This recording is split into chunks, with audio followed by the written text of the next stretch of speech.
Hey Achievers, this is Maya, founder of Healthy High Achievers. Join our global community and create healthier routines to avoid burnout and feel more calm and healthy. Let's get to it. Hey Achievers, welcome back to the podcast. And today we're talking about all things sleep. We're talking about the 4-step bedtime routine to create a routine for better sleep. And I'll give you 5 key aspects to improve your sleep quality. So, how's your sleep going? If you recognize yourself in one of these statements, then this is the next health pillar you should be working on. If you're like, I can't fall asleep because my mind just can't stop racing, or I often hear clients say, I do fall asleep fast, but I wake up at 2 a.m. and I just can't fall back asleep. Or I try to sleep for 8 hours and still I wake up feeling tired. Or do you recognize this one? I'm too busy. I'll sleep more when this project is finished. Yep, most of us have used at least one of these statements this past year, right?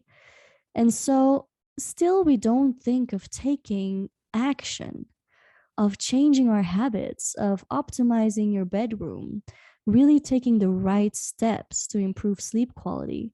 We're all caught up in diet and exercise, and that's the first thing we think about to feel energized and healthy. But we don't take a hard look at our sleep schedule. Now, why is that? First, let me tell you why improving sleep should be your number one priority. Sleep deprivation will affect your health and well-being in so many ways, right? So first of all, there's this research that shows that sleep deprivation has the same effect on your brain and body as being drunk.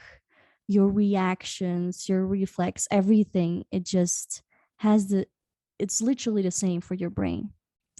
That emotionally you feel more cranky, grumpy, when you haven't slept well.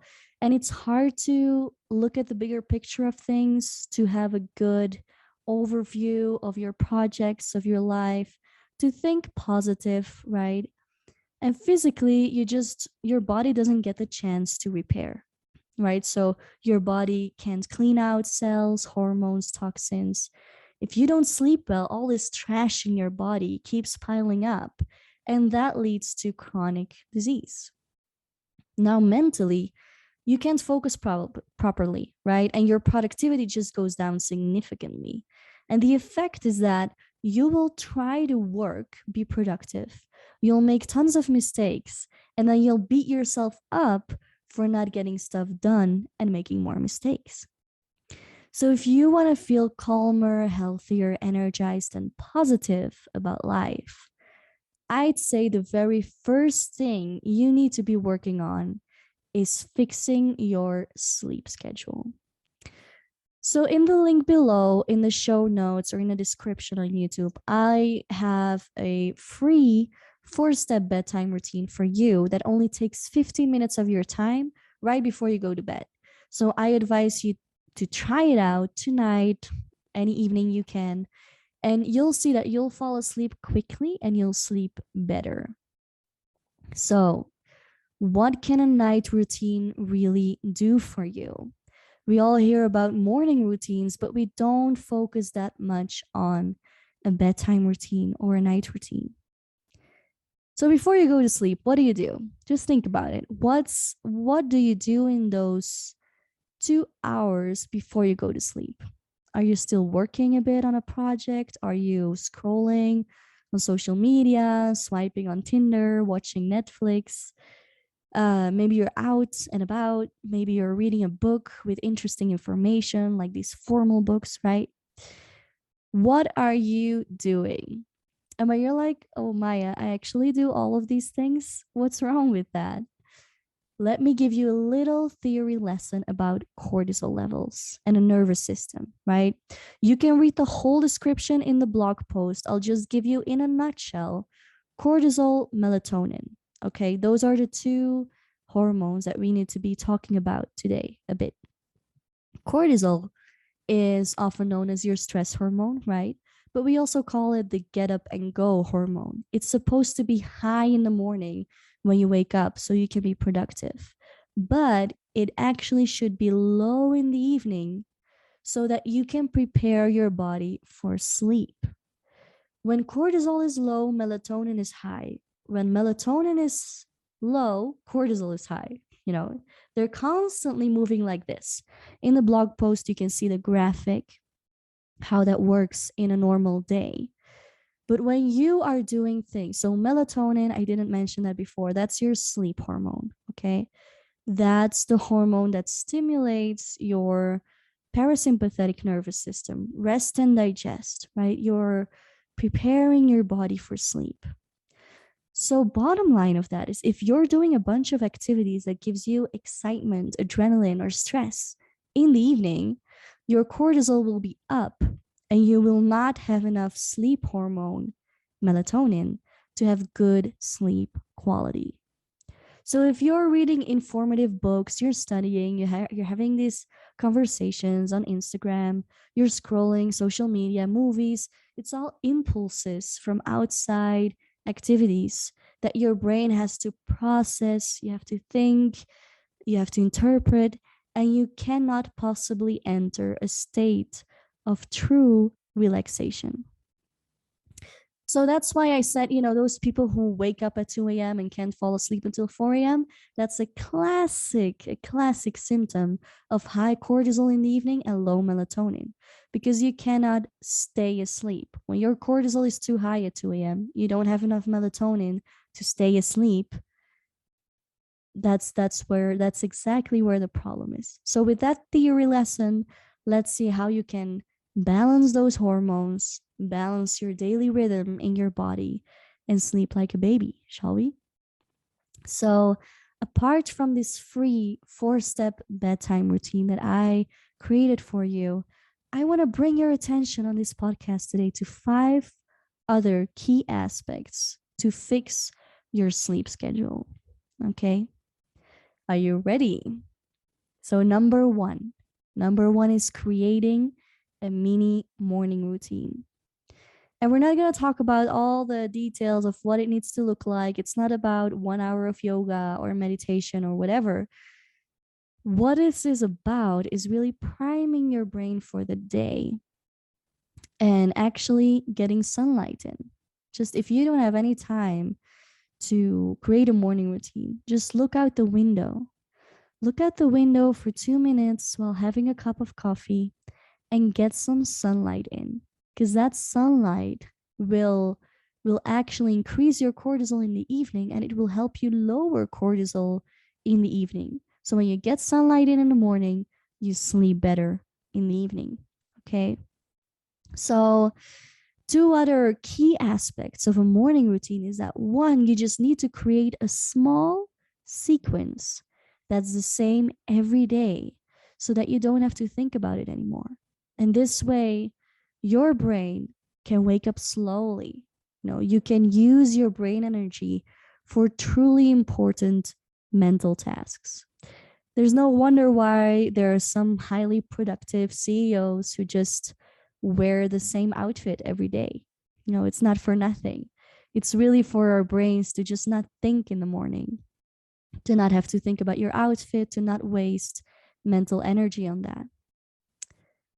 And thirdly, your brain needs to be in a state of calmness so that you can prime your brain for the rest of the day. You know that when you wake up rushing to work, your whole day feels kind of off, doesn't it? That's because the first 20 minutes of the day, your brain is going from calm delta waves when you're sleeping to beta to even gamma high alertness and productivity.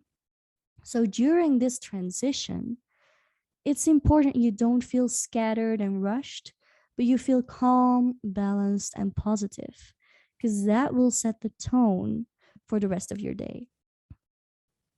So actually improving sleep or completely restructuring your days is what we do in the 8-week program From Clutter to Calm. We're starting a new group soon. So if you want to restructure your days while keeping enough flexibility so that you can feel more calm and clear-headed, you can check out the full overview of the course in the description below. But let's move on to number 2. So first, morning routine, mini morning routine. Doesn't need to be more than that. Second is turn off your social media. Like I mentioned, you should not use social media in your night routine. There's too much information on your feed and messages for your brain to process late in the evening. Your brain has done enough work for the day and you deserve to disconnect. And disconnecting will feel weird at first, when you turn off your Wi-Fi and you're not available. It feels weird because you trained your brain to be on and active and connected, available all the time. But you will start enjoying the lack of interruptions from notifications and really fully engage in something that truly relaxes you, something offline, no screens. And apart from your brain feeling scattered, the blue light of your screen literally blocks melatonin production and increases cortisol. So it's not something you want to be doing right before sleep, right? So if you need to check your phone for something, just get a blue light filter. You can search that in your app store, blue light filter, or iPhones already have one, the night shift, so that your screen looks a bit reddish and it doesn't affect your hormones that much. Thirdly, and we definitely always forget about this one. Why is that? It's optimizing your bedroom. Now, your brain, so of course, it's about the right mattress, it's about the blinds, the temperature and all that stuff. Is it not too humid, too dry, the bed sheets? But also, you should know that your brain associates places and situations with habits and feelings. That's just the way it works. And so you should use it to your advantage. Your bed should only be for sleep and sex, nothing else. No movies, no phone, no working on your laptop, no reading even. If you like to read in your bedroom, have like a separate cozy chair as your reading spot, with a little blanket, so that your brain can associate that spot with reading and processing information, not your bed. So if you can't fall asleep, just get up, go to the living room, and try again after 15 minutes. Only this way you can train your brain that once you enter the bed, it's time for sleep. It's not time to lie awake or to scroll on your phone or to read a bit. Entering the bed equals sleeping. And that's what you should be training your brain so that you just fall asleep quickly and fast. So, number 4, fix your sleep schedule.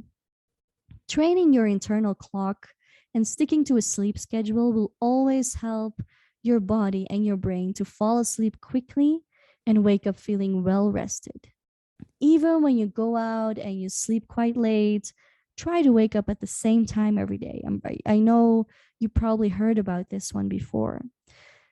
This way, your body can create the habit of getting ready to tackle the day at 7 a.m., 7:30, 8, whatever, 6, whatever your waking up hour is. So it's better to wake up early and do a little siesta in the afternoon than to sleep until noon. Now, if you're not sure what your sleep schedule should look like, should you sleep earlier, but actually you feel better when you sleep at midnight? You've tried that before, or waking up at 5 a.m. is better for you, or I don't know. Take the Power of When quiz. You can Google that, Power of When quiz. I'll also add the link in the show notes and see. It's a little test, like a couple of questions. And then you get a video about your sleep chronotype and just see if that resonates with you. It's an online test, it's not perfect, but it can really give a good indication. And it will give you some interesting information on not only when to go to sleep, but when to exercise or when to drink alcohol or coffee, etc. All right. So, the last one. The most important one, when we're talking about cortisol, stress hormones, you should have seen this coming. Lower your stress levels, okay? That's my last key aspect here.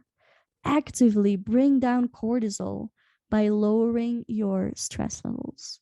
Now, before I dive into mental stress, you should know that stressing your body can come from mental stress, emotional stress, but also physical stress. Okay. So if you have digestive issues, if you have thyroid issues, some kind of health problems, or you're menstruating for the women here, this is stress in your body. So that means high cortisol.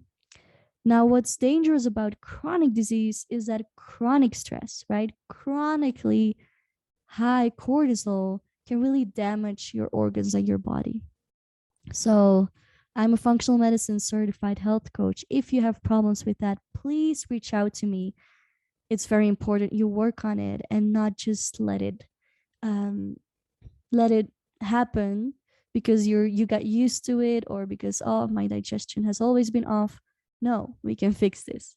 So, that aside, mental stress, the more you engage in relaxation techniques, the more your whole system will be trained to quickly switch from fight or flight to rest and digest, right? From that state of high cortisol to relaxation. So some people don't realize this. They're like, oh, yeah, breathing exercises, that's nice. Or, oh, yeah, meditation, cool. But the more you actually engage in relaxation techniques, the easier it will be, because it's sort of that switch that you train to be stronger, and you can make the switch more easily. So if you can't sleep because you're feeling very stressed, or you find yourself overthinking, definitely have a look at the Give Your Brain a Break audio series to learn different relaxation techniques that will help you feel more relaxed in just 5 minutes a day. Or you can also download the Overthinking Emergency Kit and follow the 10 steps to stop overthinking right away. I'll add them to the show notes as well. So, Achievers, those were the 5 key aspects, okay? It's creating a mini morning routine, turning off your social media, optimizing your bedroom, fixing your sleep schedule, and lowering your stress levels. So, what are your concrete next steps right now? You go to the show notes, download the free 4-step bedtime routine, and test out your new night routine for one evening this week. Okay, that's 1. 2, as you go through the other aspects, the 5 key aspects that I talked about today, start with one small change. Schedule a moment for it and truly commit. Even if it's just installing that blue light filter on your phone, start with one thing and commit. Thirdly, then you can ask yourself, how did that feel? How can I personalize this change to make it mine? You might ask, hey, what can I personalize about the blue light filter? Well, you can add, you can see how red do you want your screen, what works best for you, what time will you turn it on. Personalize anything. And that goes for any new habit, anything you read on the internet. It's always important to evaluate. You test it out, yes, but then you evaluate. Does it really work for me personally? Because I'm a different person. My body's different than anyone else's. So, what does that feel like for me? And what would fit more in my world, my schedule, my life, my personality? Super important. And then the 4th one is make it a habit. Decide when it can naturally fit into your day and do it every single day, even if it's just for 1 minute, so that you can train your brain, right? You can create a habit so that you automatically engage in this activity, even when you're having a busy day. If you need help with that, reach out to me. I'm your coach in this. I'm always there. So, improving sleep quality, like I said, is one of the 8 modules in From Clutter to Calm. Save your spot, click the link below if you want to join the next group. And with that, Achievers, I'm wishing you a great night's sleep. Take care. Dear Achievers, I hope you liked this episode. If you did, please subscribe and share with your friends, anyone who needs to hear this. You're super welcome to join us at healthyhighachievers.community as well. See you there.